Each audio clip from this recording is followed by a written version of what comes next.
Le Grand Matin Sud Radio, 7h-9h, Patrick Roger. Il est 7h48 sur Sud Radio. Nous sommes avec Maître Patrick Gardien, avocat en droit public au cabinet Sisyphe Avocat à Lyon. Bonjour. Bonjour. Pour parler de cette grève minimum. On l'a entendu tout à l'heure, mais on va réécouter Nicolas Sarkozy, souvenez-vous.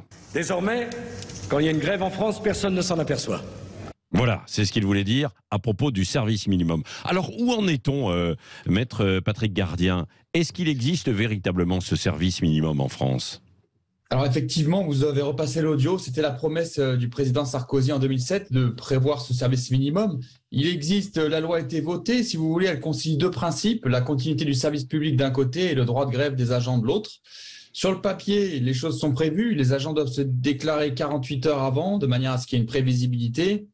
Le problème, c'est que le législateur n'est pas allé au bout de la démarche, il n'y a d'ailleurs pas de législation européenne sur le sujet. Et il n'a pas prévu de droit de réquisition des agents. Donc, si vous voulez, s'il y a une grève qui est massivement suivie, un mouvement social qui est très important, il n'y a pas de possibilité de réquisitionner du personnel pour assurer un vrai service minimum. Donc, j'ai envie de vous répondre, sur le papier, oui, dans la loi, il existe, mais en pratique, on peut parfois ne pas le constater. Oui, c'est-à-dire qu'on a fait la moitié du chemin alors dans la loi, quoi, visiblement. Parce que on dit oui, il doit y avoir un service minimum, mais ensuite, on n'a pas mis les moyens pour l'appliquer, en quelque sorte. Si je vous suis bien, c'est ça. Oui, c'est tout à fait ça. Du moins, le législateur n'est pas allé au bout des choses. C'est-à-dire, pour compléter, pour prévoir un vrai service minimum, il aurait fallu prévoir un droit de réquisition pour les agents. Et donc, effectivement, comme vous dites, on est allé à mi-chemin. On a prévu quelque chose qui, théoriquement, fonctionne. Si tous les agents jouent le jeu, bien sûr, on va assurer un certain service. Mais on sait que les conflits sociaux, c'est d'abord un rapport de force. Oui. Et donc, nécessairement, on a des agents qui ne vont pas forcément se déclarer ou alors très tardivement ou alors ne pas suivre ce qu'ils avaient indiqué. Oui. Et il n'y a pas vraiment de sanctions qui sont prévues puisque, bien sûr, le droit de grève est constitutionnel. Ça remonte à la 4e République, donc c'est très protégé en France. Mais il y a des répercussions très fortes sur les usagers des transports. Donc, effectivement, on n'est pas allé au bout de la démarche là dans la loi de 2007. Elle est insuffisante là-dessus. Parce que c'est le droit de réquisition qui n'est pas très clair, c'est ça? Qui n'existe pas? Alors, parce que Elisabeth Borne en a parlé, on va réquisitionner. Alors on peut ou on ne peut pas?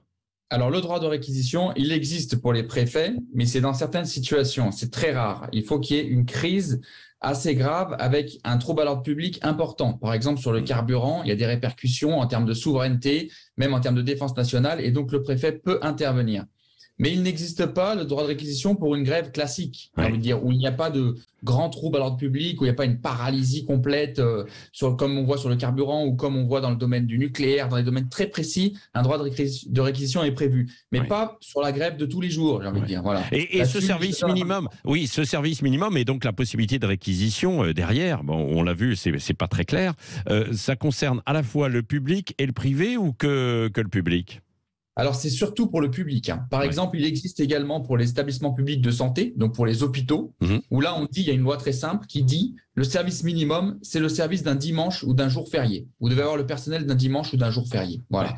Mais par contre, ça ne concerne pas le secteur de la médecine libérale, etc. Voilà. Donc là, on parle vraiment bien du secteur public et pas du secteur privé qui est différent. Est-ce qu'il y a une dernière question, Maître Patrick Gardien, est-ce qu'il y a un pays qui est exemplaire en la matière sur ce service minimum?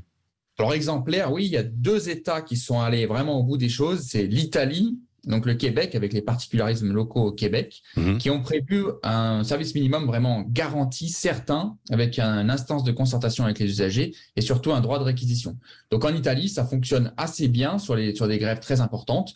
Et au Québec, c'est pareil, il y a une instance qui a été mise en place, on discute et on parvient très rapidement à désamorcer les choses et avoir, comme je vous l'ai indiqué, un service qui est celui d'un dimanche ou d'un jour férié. Voilà, au moins un minimum garanti pour que les gens puissent se rendre au travail, travailler et que ça ne paralyse pas l'activité économique du pays. Parce que le secteur des transports, il est vraiment très important pour la vie économique de la nation. Oui, merci beaucoup, Maître Patrick Gardien, pour ces explications dans Sud Radio vous explique, avocat en droit public au cabinet Sisyphe Avocat à Lyon. Merci d'avoir été avec nous ce matin en direct sur Sud Radio.